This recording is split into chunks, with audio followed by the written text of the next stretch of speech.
And in the basal ganglia, if you don't have real effective action from a neurochemical called GABA, that's the brain's slow it down a little bit, calm it down neurotransmitter.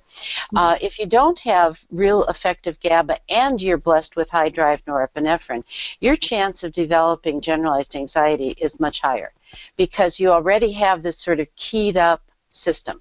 I will ask clients, would anybody describe you as wired or high strung? This would be behavioral evidence that maybe you have a little bit more of that norepinephrine than you really need. Okay. In the and I explain to people, in the United States, high drive is highly rewarded. People are not rewarded for being go with the flow. They are rewarded for being the salesperson of the month, the student of the year, the prize winner at the county fair. They want to be high achievers, and in our culture, all that gets rewarded. So I want to say there's a lot of pluses for being a high drive person, but the big downside from having an abundance of norepinephrine, which, by the way, you can have for a lot of reasons. You could be born that way. You could have created that condition by poor self-care. You can also stimulate it by over-caffeinating, undersleeping, other things. So there are lots of reasons. But if you end up in this kind of driven state, you're going to be a worrier much more likely than if you're a type B laid-back person. Why do we need to know that? Because when you're like that, you tend to ruminate. You tend to go over and over and over the same information.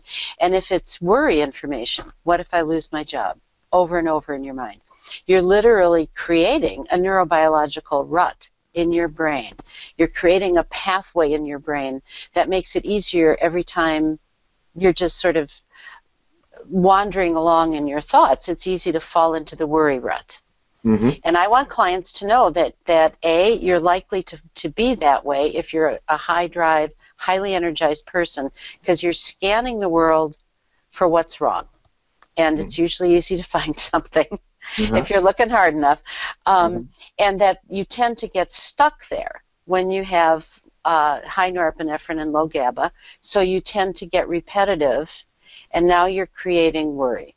And the more worry you create, the stronger the pathway in the brain is for that thought process. So you'll fall into worry more readily.